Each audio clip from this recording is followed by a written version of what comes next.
동계올림픽이 시작이 되고 많이들 동계올림픽 보시면서 또 미국도 온 나라가 동계올림픽을 즐기고 있는 상황에 또 한편 미국에서 시작해서 전 세계를 좀 시끄럽게 하는 이슈가 미투 운동입니다. 미국에서 10년, 20년, 30년 전에 그 성추행, 폭력, 폭행, 다양한 형태로 성적인 추행을 당했던 아주 유명한 여자 배우들이 과거에 자기들이 당하면서 10년, 20년, 30년 동안 고통 속에서 살아왔던 것을 털어내면서 고발하고 또 호소하는 일이 시작이 되면서 그것 때문에 미국에서 동안에 자리 잡힌 정치인들, 사업가들, 연예인들 한 번에 몰락하는 일들이 계속되고 있고, 이것이 영국으로 건너가고 유럽으로 건너가고 이제 지구를 반바퀴 한 바퀴 돌아서 한국까지 와서 한국에서도 미투 운동이 본격적으로 벌어지고 있습니다. 미국은 그 유명한 배우들, 여자 배우들을 통해서 벌어졌지만 이런 일이 과거에서도 늘 있었는데 이렇게 전 세계적인 국가적인 이 동력을, 모멘텀을 얻게 된 것은 그 유명한 인사들이 나섰기 때문입니다. 한국은 여자 배우들보다도 그 여검사 출신 변호사들이나 검사들이 폭로를 하면서 시작이 됐습니다. 10년 전에 검사 초년병 시절에 당했던 성추행 때문에 10년 동안 끔찍한 정신적인 고통 속에서 살고 있다가 용기를 내서 과거의 피해를 호소를 했습니다. 그런데 과거에 그렇게 오래된 거 이제 들춰서 뭐하냐, 여러 가지 얘기가 있지만 그보다 더 심각한 건 그 얘기를 최근에 들어서 드러냈을 때 거기에 대처했던 한국의 검사 조직과 한국의 사회 조직이 어떻게 이럴 수가 있냐 하는 식으로 더 크게 비난을 받으면서 일이 커졌습니다. 그러는 과정에서 제2차 피해가 생기기 시작했습니다. 그 피해를 호소했던 여성들이 보호받고 또 그들이 보상받기보다는 오히려 그들이 공격을 당하는 일들이 벌어지게 되니까 가만히 보다 못해서 옆에 있었던 후배 검사들이나 변호사들이 나섰습니다. 우리도 똑같이 당했다. 막 실명을 거론하면서 직접 나섰습니다. 그럴 때 검사 변호사 출신으로 국회의원을 하시는 한 분이 앞장섰어요. 그래서 나도 당했다. 그래서 자기 일을 얘기하고, 그리고 내가 이 모든 희생된 고통을 받는 여성들을 위해서 내가 투쟁하겠다. 그리고 깃발을 들었습니다. 그러자마자 그 다음날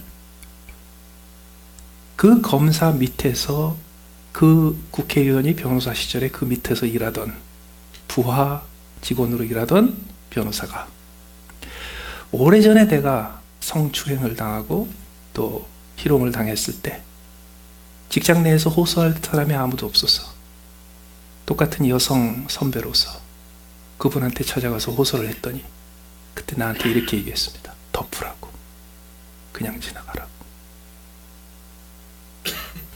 그래서 나는 나를 성추행하고 희롱했던 그 남자보다 나더러 덮고 넘어가라고 했던 그분 때문에 지금도 나는 가슴이 찢어집니다. 이게 일이 얽히기 시작하니까 정신없이 얽힙니다. 미국은 이게 지금 영향을 안 미친 영역이 없습니다. 10년, 20년, 30년 동안 존경받으면서 사회의 지도자로 활동했던 사람들이 하루아침에 몰락하는 일이 지금도 계속되고 있습니다. 근데 이게 멀리 있는 일들이 아닙니다. 우리 중에 절반은 여자입니다. 우리 자식들 중에 절반은 딸들입니다. 그래서 이게 결코 멀리 있는 일이 아니에요. 그렇기 때문에 우리가 정리를 해야 합니다. 판단하고 결정 내리고 행동을 정하고 태도를 정해야 합니다. 그 과정에서 우리는 소셜미디어 보고 정할 수도 없고 신문 보고 정할 수도 없습니다. 나 나름대로 내가 공감할 수 있는 몇 사람이 희생했다고 나섰다고 무턱대고 뛰어들면 안 됩니다. 왜냐하면 우리는 크리스찬이기 때문입니다. 우리는 이 미투 운동이 성경에서 어떻게 제시되고 어떻게 이해되고 이 과정에서 우리가 어떻게 행동해야 될지를 성경에서 물어야 합니다. 성경의 젠더 이슈를 다루는 부분이 많습니다. 그 중에 제가 보기에 가장 간결하고 확실하고 분명한 것 중에 하나가 오늘 우리가 읽은 갈라디아서 3장 28절입니다. 너희는 유대인이나 헬라인이나 종이나 자유인이나 남자나 여자나 다 그리스도 예수 안에서 하나이니라. 우리가 미투 운동에 어떻게 접근할 수 있는가? 성경적이어야 되죠. 성경적이라는 말이 뭐예요? 그냥 성경에 어울리면 다 만든 그게 아니에요. 성경의 핵심, 복음의 핵심이 이 미투 운동과 어떻게 관련 있는가 봐야 합니다. 복음의 핵심이 뭡니까? 예수 그리스도께서 자격 없는 나를 위해서 피 흘리시고 죽으시고 그분이 나를 구속하사 나를 행한 것, 이룬 것, 드린 것 없어도 값없이 거저주시는 은혜로 나를 용서하시고 하나님의 자녀를 삼으셨다. 그거죠. 그게 십자가의 복음입니다. 그 복음의 핵심의 핵심을 설명하는 게 갈라디아서입니다. 그 복음을 초기 단계가 아니고 중급 단계가 아니고 복음에 이렇게 깊은 뜻이 있고 이렇게 높은 뜻이 있구나. 복음의 하이라이트 중에 하이라이트를 소개하는 게 갈라디아서예요. 그 핵심은 이겁니다. 복음으로 인하여 우리는 진정한 자유인이 되었다. 그동안의 죄의 종이었고 진노의 종이었고 두려움의 종이었고 우리의 탐욕의 종이었고 내가 내 인생의 주인 행세하면서 나 자신의 종으로 살았지만 이제부터는 아무도 나를 종으로 삼지 못한다. 나를 사랑하사 자기 아들 독생자까지 내어주신 아버지께서 나를 사랑하시고 나를 무조건적으로 용서하시고 무조건적으로 나를 의롭다 하시고 무조건적으로 나를 사랑하시기에 아무도 아버지의 손에서 그리스도의 손에서 나를 빼앗을 자가 없어서 아무도 내 인생의 자유를 구속할 수 없다. 이겁니다. 이게 십자가 복음의 아주 반짝반짝 빛나는 절정 중에 하나입니다. 그걸 갈라디아서에서 설명을 하고요. 따라서 그 원리를 가장 빛나는 원리를 우리는 어떻게 적용할 수 있는가 에서 등장한 것 중에 하나가 이겁니다. 너희는 유대인이나 헬라인이나 족이나 자유인이나 남자나 여자나 다 그리스도 안에서 하나이니라. 여기서 하나다 그랬죠. 이걸 우리가 보면서 우리가 연합해야 돼. 우리는 갈라지면 안 돼. 우리는 하나니까 너하고 나하고 남이 아니야. 우리가 남이가 이거 이렇게 이해하는데 그거 아닙니다. 여기서 하나님 앞에서 그리스도 안에서 이들이 하나다라는 것은 차별이 없다는 뜻입니다. 차별이 없다. 다시 말해서 하나님 앞에서는 이 사람이 유대인이고 이 사람이 헬라인으로 보이지 않아요. 똑같이 보이지. 그래서 둘이 아니에요. 하나예요. 같은 종류예요. 하나님 앞에서는 종이나 자유인이나 하나로 보이세요. 하나로 보세요. 차별이 없어요. 그래서 이 오늘 본문은 하나님이 우리에게 십자가로 통해서 주신 그 영원한 진정한 자유의 구체적인 행동 방식으로 우리가 적용해야 될 거라 소개합니다. 차별이 없습니다. 차별이. 그런데 이 차별을 얘기할 적에 바울 사도는 세 가지 예를 듭니다. 첫 번째는 뭐예요? 유대인이나 헬라인이나. 유대인이나 헬라인이나. 이건 무슨 차별입니까? 이 차별은 뭐냐면 각자가 믿는 신념, 각자가 알고 있는 지식, 각자가 믿고 있는 진리에 따라서 차별을 하는 겁니다. 쉽게 얘기하면 이겁니다. 좀 배웠다고 사람 무시하는 거. 좀 가방끈 짧다고 완전히 인간 이하에 대우받는 거. 지나가면서 애들한테 너도 공부 안 하면 저 청소하는 아저씨처럼 돼 있다 이 소리 하는 거. 다시 말해서 우리 안에 무엇을 알고 어떤 생각이 있고 어떤 사상이 있느냐에 따라서 사람과 인간 이하의 대우를 받는 사람으로 갈라지는 거예요. 근데 이건 그냥 다른 것뿐입니다. 유대인은 헬라인들을 신이 없는 존재라고 그랬어요. 사람들이라고 했어요. 그 당시에 신을 인정하지 않는다라는 건 인간이 아니라는 뜻입니다. 유대인들이 왜 헬라인을 신을 인정하지 않는 무신론자라고 불렀냐면 신들이 너무 많아요. 왜? 신은 하나밖에 없는데. 그런데 헬라인은 또 유대인들을 뭐라고 그러냐? 신을 안 믿는 사람이라고 했어요. 왜? 사방에 신이 수도 없이 많은데 왜 하나만 신이라고 하고 나머지는 안 믿냔 말이에요. 그러니까 신을 안 믿는 거지. 생각의 차이입니다. 그런데 그 생각의 차이에서 상대방을 인간 이하로 취급합니다. 이건 지금도 계속됩니다. 지금도 계속됩니다. 사상이 다르다고, 믿는 게 다르다고, 지식이 다르다고, 지식의 양이 다르다고, 배운 게 다르다고 사람을 사람 이하로 취급해요. 하나님 앞에서는 그 둘이 똑같은 거예요. 또 한 가지 조심하실 거는요, 우리는 유대인도 아니고 헬라인도 아니고 그리스도인이다, 이런 소리 하지 마세요. 여기서 유대인이 그리스도 예수 안에 있으면 하나님 보기엔 차별이 없습니다. 그런데 그리스도 예수 안에 있는 유대인은 유대인이 아니고 그리스도인인가요? 아니에요. 그는 그리스도 안에 있는 유대인이에요. 헬라인이 그리스도 안에 있으면 헬라인이 더 이상 아니고 그리스도인인가? 아니에요. 그는 그리스도인이 된 헬라인이에요. 이게 무슨 뜻이냐면 예수 믿는 사람들 중에서도 생각과 사상과 가치관이 다 다릅니다. 지식의 양이 다르고 세상 인생관이 다르고 우주관이 다릅니다. 그걸 다르다고 차별하고 멸시하고 내가 더 이러면 안 된다는 거예요. 그렇기 때문에 여러분, 신학과 사상과 믿는 것과 가치관과 이런 거 가지고 성도들 사이에서도 차별하지 마십시오. 하나님 보시기에는 똑같습니다. 두 번째로 헬라인 얘기하다가 종이나 자유인이나 얘기합니다. 자유인이라는 개념은 로마 시대에서 시작된 겁니다. 자유인은 프리맨이라고 그러죠. 거기서부터 나온 말입니다. 로마 시민은, 로마 사람들은 크게 두 가지로 나눠집니다. 자유인과 종. 자유가 없는 사람과 자유가 있는 사람. 자유가 있는 사람은 로마 시민과 로마 시민이 아닌 사람으로 달라집니다. 그러나 로마 시민이 누리는 특별한 특권들이 있지만 자유인은 로마 제국 안에서 거의 똑같은 권리를 누렸습니다. 그러나 자유인이 아닌 종들은 재산처럼 여겼습니다. 물건처럼 여겼습니다. 노예들이죠. 소유물이죠. 어떻게 세상에 그럴 수가 있냐 그러지만요, 그게 굉장히 발전한 겁니다. 그 전에는 자유민이 특권을 얻지 않았습니다. 왕족 귀족이 특권을 얻었지. 그래서 이건 뭐냐면요, 출생 때문에, 가진 것 때문에, 가진 권력 때문에, 자기의 사회적인 지위 때문에 차별하는 겁니다. 세상에서 이 차별 제일 심한 나라 중에 하나가 대한민국인데 그거보다 더한 나라가 있습니다. 인도. 얼마 전에 인도에서 이런 재판이 있었어요. 대법원 판결이. 인도에 카스트 제도가 있습니다. 세상에 이 폐지되어야 될 게 카스트 제도입니다.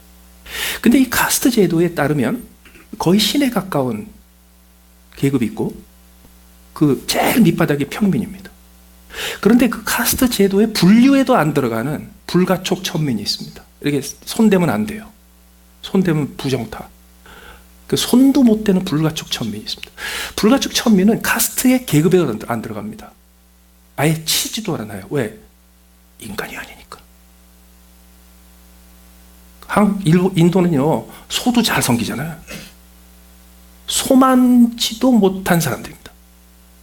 그런데 그 불가촉 천민 출신 어떤 여자가 카스트 제도의 제일 밑바닥 계급에 있는 평민과 결혼을 했습니다. 근데 인도의 국법에는 워낙에 카스트 제도가 심하니까 그 카스트 제도에서 제일 밑바닥에 있는 평민 출신은 혜택이 많습니다. 공무원 되기가 쉽고 뭐 이런 식으로. 교사로 임명되기가 쉽고 월급을 좀 더 주고 뭐 이런 게 많아요. 그래서 불가촉 천민이었던 이 여자가 평민 남자하고 결혼을 해가지고 자기가 평민이 됐다고 자기가 다니는 학교 뭐 교사로 하고 뭐 이럴 때 이렇게 신청을 해서 혜택을 받았어요. 나중에 이걸 뒤늦게 당국에서 알고 그걸 다 뱉어내라 그랬어요. 그래서 소송을 했어요. 그게 대법원까지 갔어요. 대법원의 판결이 뭔지 아세요?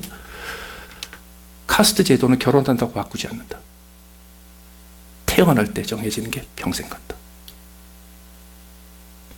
그런 나라가 아직 있습니다. 10억이 거기서 삽니다.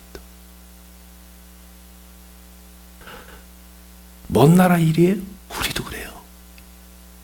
돈 좀 있다고, 사회적 지위가 좀 있다고, 완장차는 즉시 사람 바뀌고, 직분 딱 받는 즉시 사람 확 바뀌고, 정치적인, 경제적인, 사회적인 권력을 가지고 그 권력을 조금 못 가진 사람들을 노예처럼 짐승처럼 다루는 차별입니다. 근데 하나님 앞에서는 어떻다는 거예요?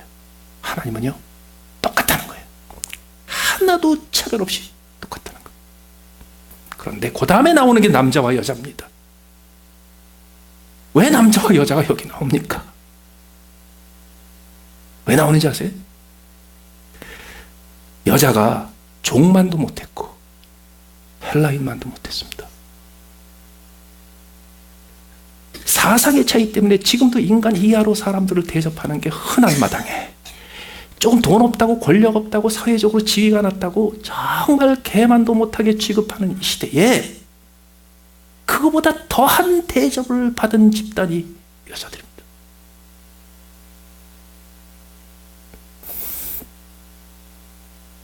거기에 대해서 하나님께서 선포하시는 거예요. 하나님 나라는 다르다. 차별이 없다. 똑같다.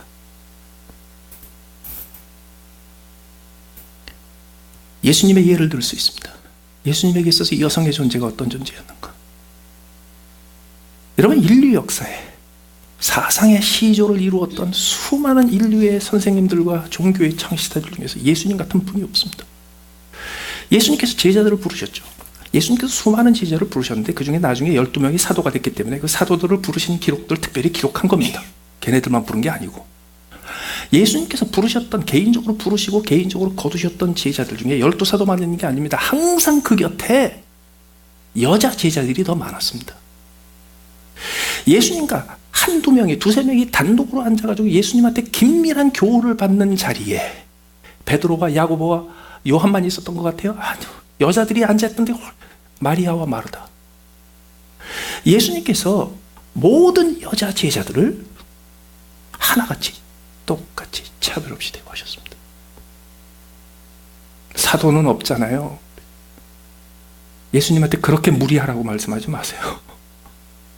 그래도 사회적인 기준에 맞추시더라도 예수님 개인에게서는 똑같았어요. 어느 정도로 똑같았는지 아세요? 예수님께서 부활하신 후에 부활하신 몸으로 처음으로 나타나서 내가 부활했다라는 것을 전해주신 것은 여자 제자들입니다. 흥미롭게도 그 여자 제자들이 바로 가서 그 소식을 전했을 때 그걸 끝까지 못 믿겠다고 우겼던 멍청한 사람들이 남자 제자들입니다. 그러나 예수님의 생애에서 제가 보기에 항상 가장 강력한 예수님의 생각과 예수님의 삶 속에서 여성이 가지고 있는 지위를 가장 강력하게 보여준 것은 예수님께서 십자가에서 숨 거두시기 직전에 자기 어머니들어 여자여 라고 부른 겁니다. 여자여, 당신의 아들입니다. 우리는 그 표현을 보면요, 여자여 그러면 아니 어디다가 엄마더러 여자여라고 불러 이렇게 부르죠. 아니에요. 그게 그 당시에 인류의 문화를 뒤집어 놓은 파격입니다. 그 당시에 여자는 부르지를 않았습니다. 그냥 투명 인간입니다. 꼭 부를 일이 있으면 거기 이렇게 불렀지. 안 불렀습니다. 마다들이 어머니도 안 불렀습니다. 그때 예수님께서 자기 어머니를 부를 때 평생 어머니라고 부르다가 그날은 뭐라고 불렀냐면 그 자리에서 여자여 라고 불렀어요. 그게 무슨 뜻이에요? 여성이 아니에요. 인간이에요. 사람을 사람으로 부른 거예요. 저 대학 다닐 때 고등학교 3년 내내 시험 공부만 하고 수험 준비만 해가지고요. 사회성이 전혀 없는 친구들이 잔뜩 모여 있는데요. 저는 어렸을 때부터 학교 중고등부 학교에서도 하루에 반은 공부하고 반은 무슨 학교 학예회 행사 같은 거 하고 하도 그런 게 이골이 나가지고 대학을 뜩 가니까 몇 명 없는 여학생들이 있는데요. 남학생들이 여학생을 어떻게 대할 줄을 몰라. 눈도 못 맞춰. 그래서 무슨 학과에서 무슨 한다, 대학에서 단과대에서 한다 그러면요. 항상 여학생 챙기는 건 제가 했어요. 왜냐면 애들이 다 도망가요. 근데 또 제가 나서서 하면 또 여학생들이 다 따라와요, 잘. 제가 여자친구가 있었던 얘기는 아니고 여학생들이 항상 잘 따라왔어요. 친했어요. 근데 한 번은 여자 친구들이 며칠 모이더니 저한테 심각하게 물어보더라고. 야, 어떻게 하면 너 결혼할 수 있냐? 비결을 가르쳐달라. 그래서 비결 없다고. 아니야, 뭘 가르쳐달래. 그래서 내가 가르쳐줄게. 여학생들을 여학생으로 대하지 마. 사람으로 대해. 여학생을 여자친구라고 만들려고 그러지 말고 여자친구를 내 배우자, 미래의 배 이렇게 생각하지 말고 여자를 그냥 있는 대로 사람으로 대해, 인간으로. 대화를 해도 뭐 이렇게 그냥 간지러운 대화 이런 거 뭐 그런 거 하지 말고 그냥 인간 대 인간의 대화를 해. 그게 최고야. 예수님께서 자기 어머니를 여자요 라고 부른 게요. 그게 정답이에요. 정답이에요. 하나도 차별 없고 구별 없는 똑같은 사람이에요. 인류 역사는 5,000년, 20,000년, 5만 년 동안 한 번도 그거를 경험한 적이 없어요. 여자는 항상 부속품이었고, 여자는 항상 소유물이었고, 여자는 항상 열등한 동물이었고, 여자는 항상 사회적으로 최하층이었어요. 여러분, 그 미스터라는 단어 있죠, 미스터. 미스터라는 단어는 원래 쓰인 용도가 기사자귀를 받은 사람. 이렇게 왕이 이렇게 칼로 이렇게 딱 어깨 때려가지고 기사로 임명하잖아요. 나이트십, 나이트. 기사 자귀를 받은 사람한테 쓰던 호칭이었습니다. 미스터는. 미세스는 뭐냐? 미세스는요, 원래는 미스트리스입니다. 미스트리스. 요새는 미스트레스가 그 이상한 용도로 쓰이지만, 원래 미스트리스가 많이 났습니다. 그런데 미스트리스는 뭐냐면, 그 집안에, 모든 집안에 있는 식솔들이 다 그 명령을 따라야 되는 그 집안의 제일 통솔력이 높은, 권력이 높은 사람을 미스트리스라고 부릅니다. 근데 그 미스트리스가 집안 주인 남자의 와이프도 있을 수도 있지만 아닐 수도 있습니다. 결혼한 사람일 수도 있고 아닐 수도 있습니다. 상관없습니다. 그 집안에서 집안을 통솔하는 제일 높은 자리에 있는 여성을 미스트리스라고 불렀어요. 그래서 이것은 엄청난 지위가 담겨져 있는 호칭입니다. 그래서 미국에서 대통령을 만날 때, 대통령을 호칭할 때 프레지던트 트럼프 그러면 안 됩니다. 꼭 앞에 미스터를 붙여야 합니다. 미스터 프레지던트. 근데 그게 존칭입니다. 근데 우리는 어떻게 써요, 이거? C 대신 쓰죠. 아무개 C 대신에 미스터 이렇게 부르죠. 미세스는 누구 와이프라는 뜻이죠. 이렇게 차이 나는 것처럼 예수님께서 자기 어머니에게 여자요 라고 부른 것 자체가 하나님 앞에서 그는 그냥 단순한 여성, 단순한 어머니, 나이 많은 할머니가 아니고 하나님 앞에서 그는 사람이에요, 사람. 그걸 불러준 거예요. 아무도 그때 여자들을 구내라고 부르지 않았어요. 안 불렀지. 사도들은 어떻습니까? 여러 가지 예가 있어요. 그 사도 중에 베드로가 기혼자입니다. 부르심을 받을 때 이미 결혼하고 있었습니다. 그때 바울이 나중에 그런 얘기를 합니다. 베드로가 아내를 결혼한 기혼자인 것처럼 나도 비록 독신일 때 부름을 받았지만 나도 결혼할 권리가 있는데 나는 이 그리스도를 위해서 그 권리를 안 쓰는 것뿐이다. 이런 얘기를 하면서 무슨 얘기를 하냐면 그 베드로가 자기 아내를 데리고 다닐 권리가 있다라고 얘기합니다. 아내를 데리고 다닌다 그래요. 그러니까 아내가 맨날 무슨 이렇게 껌딱지처럼 붙어 다니냐 그 얘기가 아니고 베드로는 자기가 사역을 할 때 아내를 집에 놓고 다니지 않았어요. 항상 같이 다녔지. 베드로가 나 집회가 있는데 한 달 동안 출장 갔다 올 테니까 집 잘 지켜. 그게 아니었어요. 아내하고 같이 다녔지. 그래서 그 베드로에게 있어서 그 아내는 동등한 파트너였어요. 인류 역사에 그게 처음입니다. 그러나 베드로가 디모데에게 이런 얘기를 합니다. 디모데가 젊거든요. 그러니까 유혹이 많을 수 있겠죠. 그래서 지침을 줍니다. 교회에 있는 모든 젊은 여자들을 자매를 대하듯이 대해라.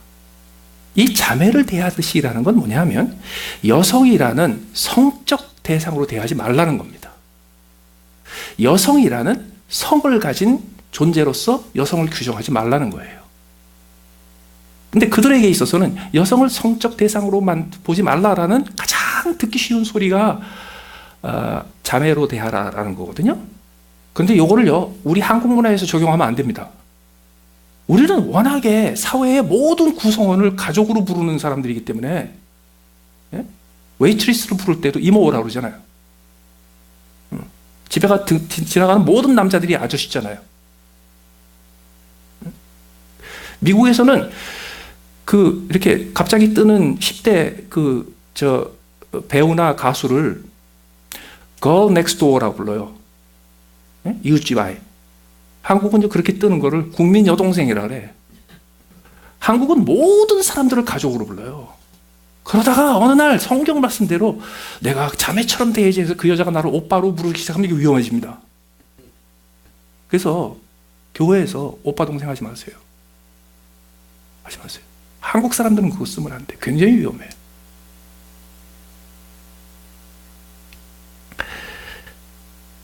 그렇기 때문에 기독교는요, 항상 유대인과 헬라인의 차별, 종과 자유인의 차별, 남자와 여자의 차별을 깨고 부수고 새로운 질서를 만드는데 앞장섰던 세력입니다. 그렇다면 어떻게 해야 합니까? 첫째, 인지하고 인정해야 합니다. 뭘 인지해야 되는가? 우리는 멀었다를 인정해야 합니다. 우리는 멀었습니다. 아주 까마득하게 멀었습니다. 제가 왜 이걸 강조해 드리냐면요, 지난 2000년 동안에 모든 사회와 모든 집단은 항상 우리는 괜찮아, 예수님께서 말씀하신 걸 우리는 이미 잘 성취하고 이루고 살았어요. 항상. 그래서 지금도 한국의 남자들한테 물어보세요. 한국의 여자들이 어떠냐고. 아유, 한국의 여자들처럼 행복한 여자들이 어디 있어? 그러고 살지. 뭐뿐만이야? 한국의 여건이 뭐가 문제가 된다고 그래? 여러분, 전 세계 모든 지표상으로 한국의 여자들이 최하권입니다. 월급, 승진 속도, 대기업의 임원급, 정치인에 진출하는 거, 국가의 고위 관리, 전부 바닥권입니다. 아프리카나 동남아시아보다 수준이 낮습니다. 그런데 우리는 어떻게 착각하는지 아세요? 우리는 굉장히 수준이 높아. 한국 여자들은 굉장히 여성으로 인정받고 있는, 그리고 여성들도 그렇게 생각해요. 안 그렇습니다. 절대로 안 그렇습니다. 이걸 빨리 깨달아야 합니다. 다시 말해서 갈라디아서 3장 28절에 있는 이 말씀을 우리는 아직도 멀었다. 여러분, 미국에 있는 미투 운동하고 한국에 있는 미투 운동 근본적으로 다릅니다. 미국에 있는 미투 운동은요 800고지에서 1000고지 올라가는 거고, 한국에 있는 미투 운동은 100고지에서 200고지 올라가는 겁니다. 비교하면 안 됩니다. 절대로 안 됩니다. 우리는 아직도 멀었습니다. 왜 아직도 멀었냐고요? 몇 가지 예를 들까요? 여러분, 박정희 대통령이 혁명을 하고 혁명위원회를 만들 때 제일 먼저 했던 일이 공무원 중에서 부패한 공무원들 쫓아내는 거였어요. 엄청난 숫자가 그때 쫓겨났습니다. 쫓겨난 사람들의 대부분이 축첩을 했다고 쫓겨났습니다. 1960년대입니다.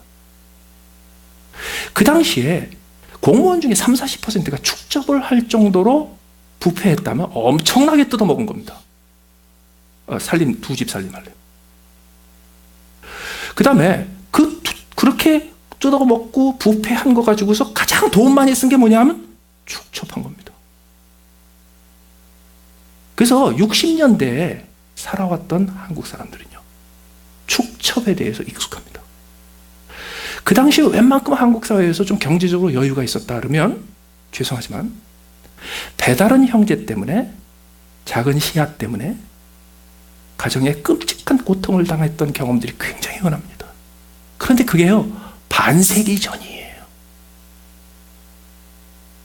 한국에 유교가 있기 때문에, 유교 국가이기 때문에 한국은 무슨 건전하고 보수적이고 성에 대해서 다 착각입니다. 한국은 유교 사상 때문에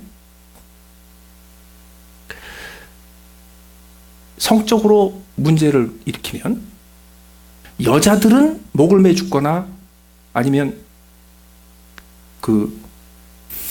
들고 다니던 칼로 자결해 죽거나, 그러면 또 훈장 줘.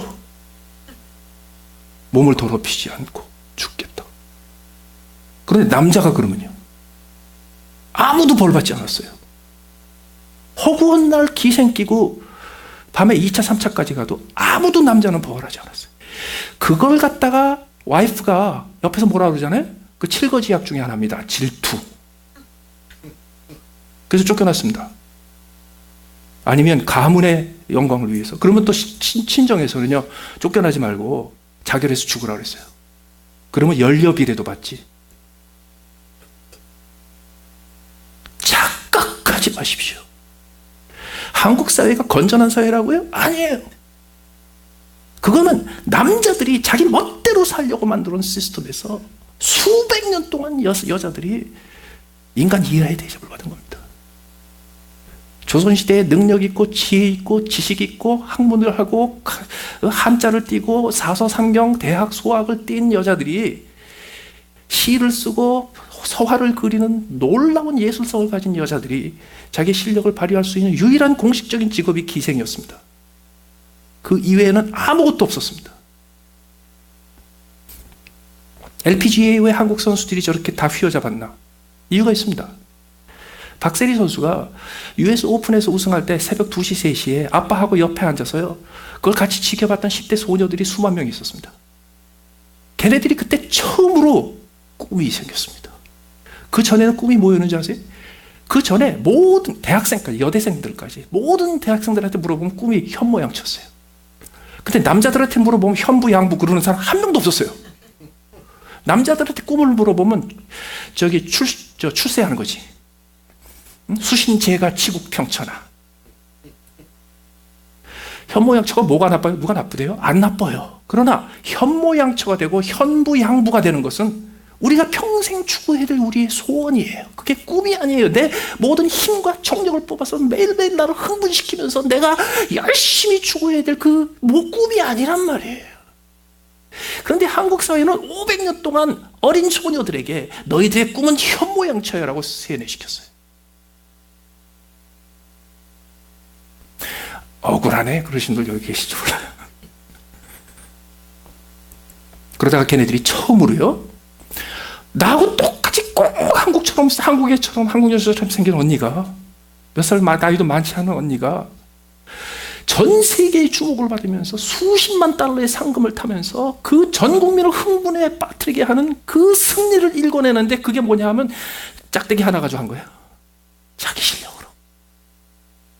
그걸 보고 한국에 있는 수많은 10살짜리 여자애들이 꿈이 생겼어요. 나도 할 수 있다. 그 다음 날부터 골프 치기 시작했습니다. 그날 밤에 TV를 보면서 눈물을 흘리며 감동했던 자기 아빠를 봤어요. 자기 인생의 첫 번째 남자. 이렇게 아빠를 감동시킬 수 있구나. 여러분, 한 나라에서 10대 소녀들이 몇만 명이 한꺼번에 한 분야에 들어가면 세계 제패합니다. 그건 국민성과 상관이 없습니다.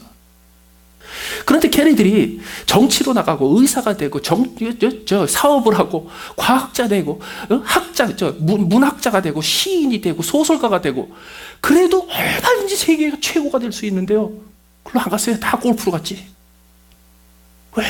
그때까지 한국 사회에 500년 동안 10살짜리 소녀가 내가 이거를 하면 세계에 유명한, 인정받는, 존경받는 영웅이 된다라는 꿈이 없었어요. 근데 그 꿈이 항상 현모양처. 미국의 주홍 글씨 있죠. The Scarlet Letter. 보스턴에 있는 청교도 동네에서 어떤 여자가 아버지 없는 애를 낳았다고 온 동네에서 재판해가지고 여기다가 A자, adultery, 빨간 A자를 딱 새겨서 평생 A자 달고 살게, 나는 가늠한 여자다라는 거 달고 살게 했어요. 재판을 하면서 누가 이 아이의 아버지냐 끝까지 누군지 얘기 안 했어요. 그 여자는 의리를 지켰어. 남자는 나섰어야 되는데 안 나섰어. 그것도요, 여자만 당해 항상. 남자는 한 번도 당하는 법이 없어요. 동서고금 막론하고 다 그랬어요. 한국 사회가 성적으로 보수적이라고요? 아니에요. 세계에서 포르노 사이트 제일 많이 보는 데가 한국이고요, 포르노 사이트에 돈 제일 많이 보는 데가 한국이에요.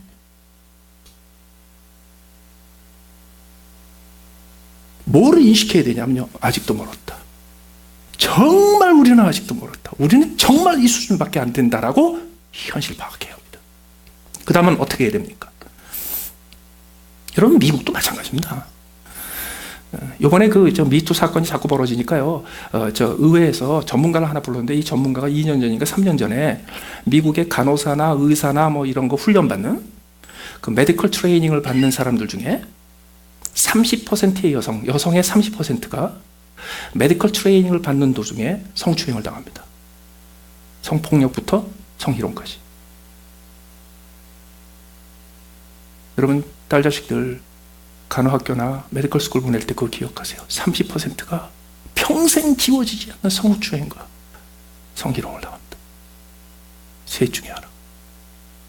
그거를 의회에 가서 증언을 하는데 제일 먼저 물어봤던 여기 상원의원 질문이 이거였대요. Are you sure?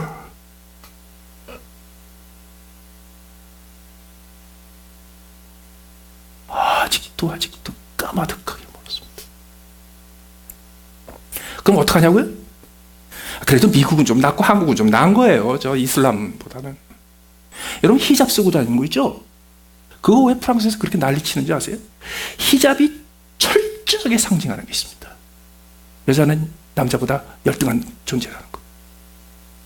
근데 그것도 우리에게 문화인데 그리고 여자들이 더 즐겨. 아직 그 수준이에요. 그걸 빨리 인식해야 돼. 그리고 두 번째로는요, 언어부터 고치십시오. 언어. 제가 부탁드릴게요. 성적인 것과 남녀 간의 차이에 대한 것은 어떤 것도 농담도 하지 마세요. 농담도 하지 마세요. 제가 다시 부탁드려요. 농담도 하지 마세요. 그런 거 턱턱 농담으로 해놓고요. 거기 있는 여자들도 다 웃어. 왜 웃는지 아세요? 어려서부터 배웠어. 그게 생존하는 방법이라는 거. 사회에서 성적으로 불편한 말을 할 때 내가 거기서 발끈하면 나는 끝장난다. 이걸 빨리 배운 애들이. 그래서 그때 통 크게 웃어 넘겨야 돼. 그러면 야 역시 속아 넘어가지 마세요. 어떤 상황에도 어떤 경우에도 농담도 성적인 뉘앙스가 담긴 것 절대로 하지 마세요.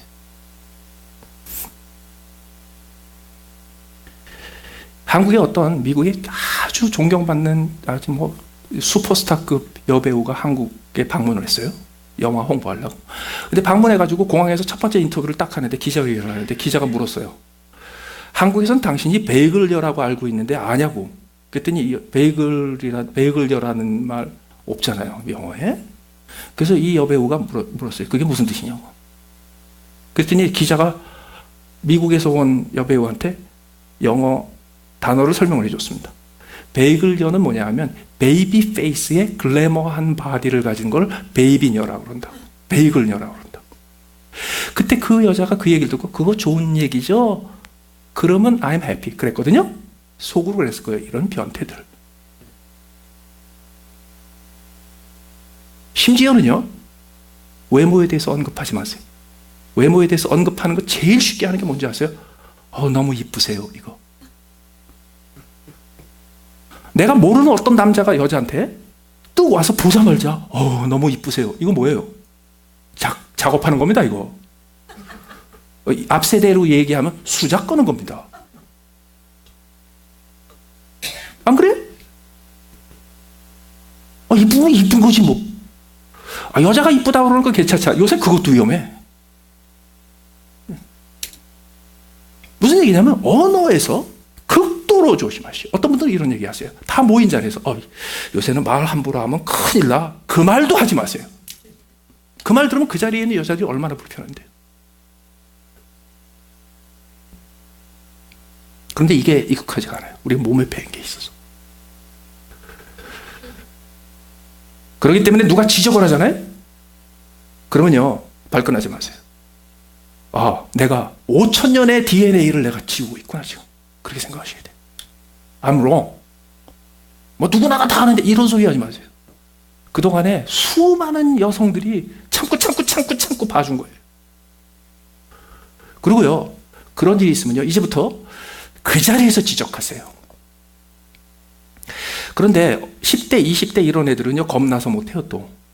그러니까 이제 앞뒤 볼 것 없고 챙길 것 없고 무슨 남길 것 없고 얻을 것 없는 인생 좀 사신 분들은요. 그 자리에서 정색을 하고 지적하세요. 그런 소리 하는 거 아닙니다. 사과하십시오. 그럴 때 왕따 당하잖아요. 그럼 빨리 옆에서 한마디 더 해주세요. 그 사람 틀린 거 아니에요. 하세요. 그거 크리스찬들이 해야 돼요. 왜? 예수님이 보여주신 거예요. 처음 시작하신 거예요. 지적질 하세요. 절대로 그냥 넘어가지 마세요. 그리고 준비하다가 지적하세요. 두고 봐라. 한마디만 나와봐라. 나 절대 그러다 1초 만에 얘기한다. 하세요, 진짜. 안 그러면 여러분들의 딸들이 앞으로 100년 동안 또 고통받습니다. 더 나아가서 우리의 자녀들을 훈련시켜야 합니다. 딸 가진 분들이요. 이렇게 교육시키세요. 네 앞에서 누군가가 조금이라도 너를 성적으로 불편하게 만드는 일이 있으면 말로, 글로, 행동으로 반드시 그게 잘못됐다는 사실을 보여라. 안 되면 딱이라도 한 대 쳐라. 진짜예요.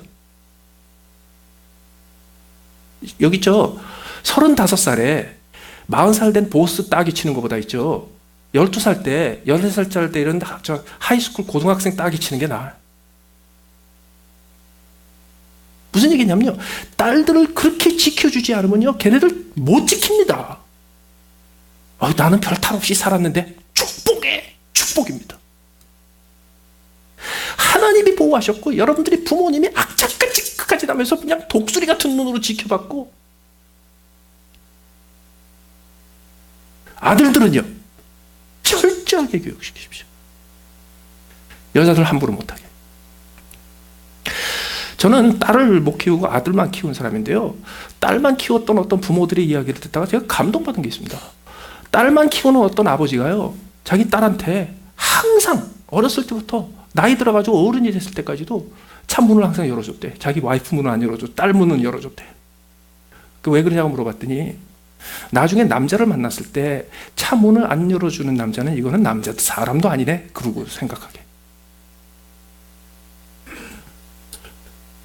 여러분 자식들을요. 좀 챙겨야 합니다. 바짝 챙겨야 합니다. 더 나아가서 지지해 주십시오. 누군가가 이 문제에 대해서 용기를 내가지고 한마디 할 때 왁 달라붙어서 지지를 해주셔야 돼요. 그런데 이 지지는요.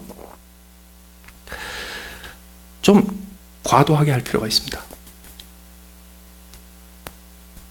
왜? 여성들이 인간 대접받게 된 거는 5만 년 동안에 지난 몇십 년입니다. 그동안의 여성들은 남자들이 지배하는 세상에서 일방적으로 당해왔습니다. 어떤 식으로 당했는지 아세요?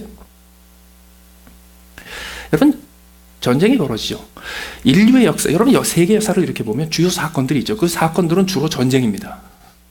근데 전쟁의 역사를 보면 전쟁에서 항상 그 전쟁에 승리한 징기스칸, 무슨 알렉산더 이런 영웅이 나오죠. 그래서 영웅을 숭배하죠.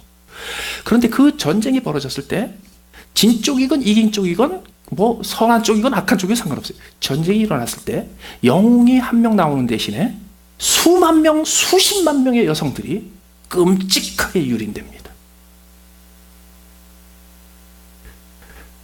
독일이 프랑스를 몇 년 동안 점거하고 지배했을 때 독일 남성들한테 유린당한 여성들이 수만 명입니다. 우리가 보기에는 똑같은 애들처럼 보이죠. 전쟁 끝나고 독일 애들 쫓아내고 났을 때 애를 낳았어요. 그게 다 독일 사람 피해예요. 프랑스에서 다 쫓아냈어요. 그런 애들. 몸보 더럽혔다고. 옛날에 병자호란 때 중국 사람들한테 당한 여자들, 지켜주지 못한 남자들이 오히려 그 여자들 다 환양년으로 만든 거. 환향, 고향으로 돌아온 여자로 만든 거죠. 프랑스도 똑같아요. 그게 세계 역사예요. 너무너무 많이 기울어져 있어요. 우리 일상생활도 너무너무 많이 기울어져서 어떤 게 뭔지 맞는지도 모를 정도로 기울어져 있어요. 이거를 돌이키려면 어떻게 해야 돼요? 앞으로 여태까지 5만 년 동안에 쌓인 거니까 앞으로 5만 년 지나야 되나요? 그럴지도 몰라요. 그렇기 때문에 힘껏 밀어야 돼요. 조금 지나쳐야 돼요. 자, 앞으로 한 30년쯤 지나서 제가 설교할 기회가 있으면 이제 좀 잠잠하세요 이럴지 모르는데 이제부터는 조금 지나쳐야 돼요.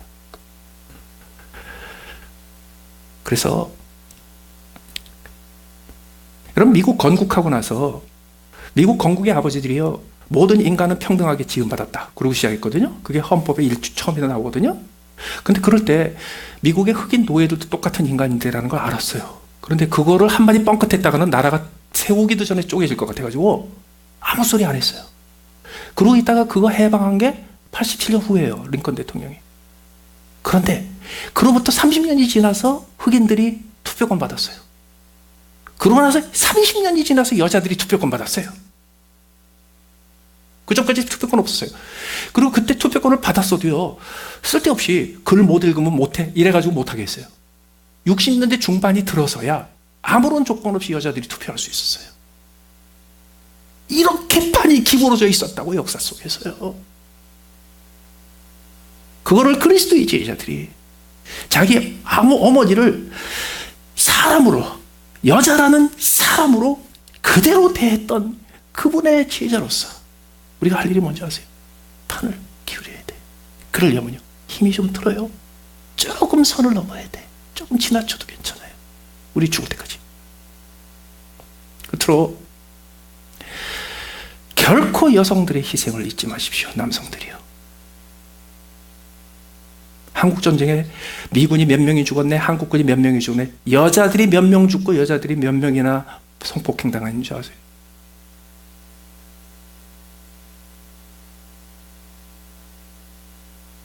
지난 살아평생에 한 번도 그런 끔찍한 기억을 갖지 않고 지냈던 여자들이 몇이나 될 거예요. 지난 살아평생에 잊을 수 없는 그 남자의 얼굴을 마음속에서 지울 수 없는 여자들이 몇이나 될 거예요. 한국이 안전한 사회라고요? 웃기지 말라고 하세요. 미국에요, 오래전부터 그런 운동 시작한 사람이 있었어요. I'm sorry, sister. 집회 가서요, 집회 마지막에 남자들 다 일어서서 같이 얘기하게 해요. Sister, I'm sorry. 통곡의 바다가 돼요. 누가 뭐라고 해도, 아무리 깨끗하고 건강해 살아도 거기서 자유롭지 못합니다. 여자라는 이유 하나 때문에 말도 안 되는, 평생에 지울 수 없는 피해와 상처를 입고 목숨까지 잃으면서 희생됐던 여성들. 그래서 이 문제에 있어서요, 이거 너무 심하지. 앞으로 미투 나서는데 이상한 여자들도 많이 나올 겁니다. 저런 애들까지 해야 돼? 뭐 이런 거. 이거 좀 심한 거 아니야? 그냥 넘어가세요. 그리고 기왕 생긴 거예요, 앞으로 30년, 100년 동안 이 운동이 끊어지지 않게 하세요. 그래야 우리 손녀들이 살아. 그래도 저 인도나 이슬람권에서 아직도 멀었어. 걔네들은 10m, 50m 고지에서 헤매고 있을 거예요. 100년 지나도. 왜 그렇게 해야 되냐? 예수님이 하신 방법이에요. 예수님이 보여주신 거예요. 아무도 이해하지 못하고 아무도 그 의도를 파악하지 못했을 때 2000년 후에도 까마득한 그런 목표를 잡아놓으시고요, 예수님께서 직접 말씀하시고 직접 보여주시고 직접 행동으로 보여주신 거예요. 우리도 해야 돼요. 그 대신에 그리스도 안에 하세요. 그리스도 안에서. 세상에서 투쟁하는 사회운동으로 하는 게 아니라 그리스도 안에 하세요. 십자가 안에서 하세요. 십자가 그늘 아래 하세요. 용서하면서, 내가 용서받은 자라는 걸 잊지 않으면서, 내가 긍휼과 은혜로 구원받았다는 것을 잊지 않으면서, 그러면서 용서하며 긍휼을 베풀면서, 그러나 양보하지 않고 미투에 거룩하게 동참하세요. 같이 기도하겠습니다.